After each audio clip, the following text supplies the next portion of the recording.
When you plug in, you better only get one answer. It's a function, correct? For every input, there's only one output. So a lot of people plug it into both pieces. No.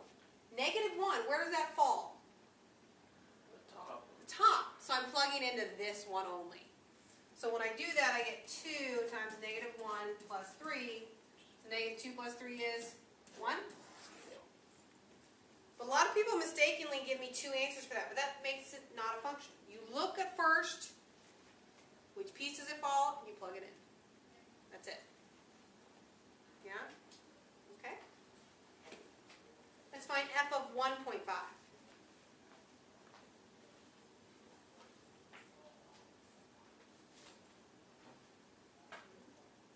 So now look at the pieces. Where does 1.5 fall? The bottom. So I'm plugging it in here. And I'm going to use fractions because that's easier to do. So I have 1.5, which is really 3/2. What's our 5? So 3/2 squared minus 1. You with me there? X squared minus 1. Which is 9/4 minus 1.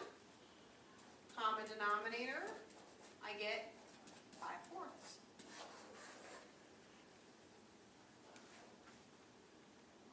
Right? Multiply this side by 4. Subtract. The key thing is you have one answer. One answer. One answer only. Or it's not a function. Yeah? Okay. Let's find the domain. Find the domain.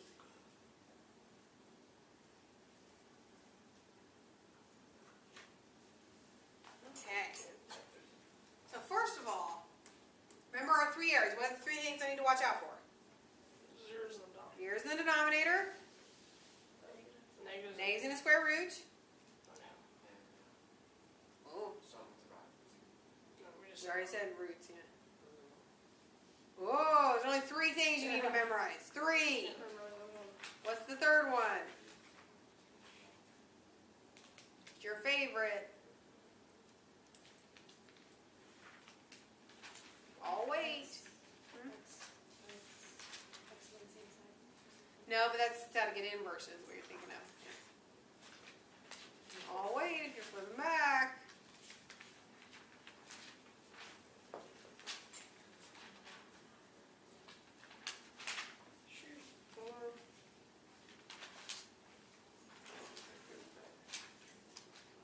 Log must be positive. Log must be positive. So, look, you have to check each piece. Do I have any problems in this piece? No. Do I have any problems in this piece? No. No. So I conclude all real numbers, but these matter. And to help that, do kind of a number line. Okay. So I know that the first piece is what, x is less than 1? Then what, x is, help me out, what is it equal to? Less than or equal to x and... So here? No, bottom one. Yeah. No, that's Equal to? no. No. So think of a number line. Everything works according to my pieces. But here's 1, here's 3. That top piece looks like that, correct? The next piece looks like this, correct? Yeah.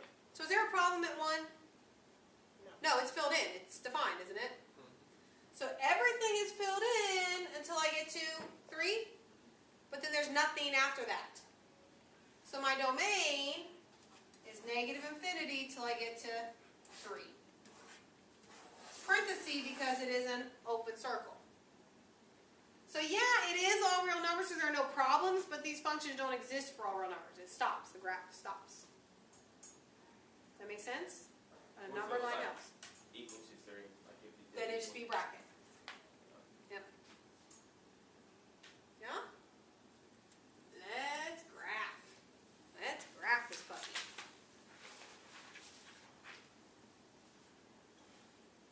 Okay. I'm going to write my function here so I don't forget it. It's 2x plus 3 less than 1. And x squared minus 1 if x is greater than or equal to 1 less than 3. Yep. We already said it's going to be a line of parabola. Now picture the line. We're not going to draw it, but let's picture it. Mx plus b, right? B is at 3, then I'm going to go up 2 over 1.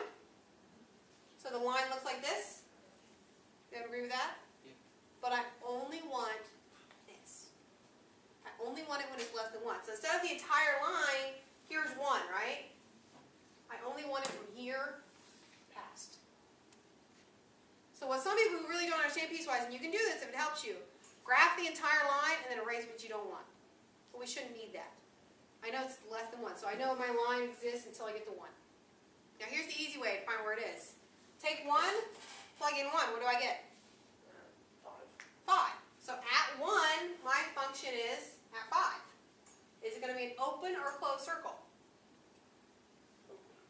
Open. I'm not equal to 1, right? So I know my line has a slope of 2, so it's got to look like that. Take my ruler. There's part of my line.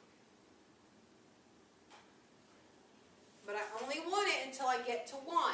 So I didn't graph anything past 1. So the easiest way to do this is to graph 1 and then graph the line before you get there. So I graphed the line, but I only want before 1. My slope had to be 2 up to there. And that's not very accurate. I need a ruler, but it's supposed to go through 3. And I'm not aligned, that's why. I need to calibrate. You with me so far? Now the parabola, looks like that, and subtracting 1 does what to it? Makes it up and down.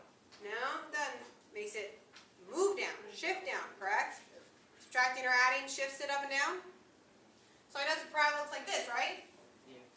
But I only want part of it. I only want the part between 1 and 3. So the easy way to do this is graph 1 by plugging it in. What do I get? 0. So when you're at 1, the parabola is at 0. And it's closed because it's equal to. When you're at 3, plug it in. 8. I get 8. So at 3, I'm up at 8. Open circle. It's a parabola, so it's got to kind of curve. Don't draw a line.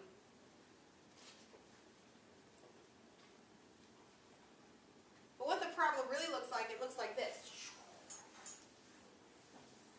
But we don't want the whole thing. The easiest way to do is to graph the start and the stop and draw it in between. Now, if there is no stop, graph the start and just draw the parabola with an arrow. Right? Now, we need to check these. This is where people get these really wrong. Is this a function? Does it pass the vertical line test? No. Yeah, it does. Yes. Are you looking at 1 thinking that's the problem?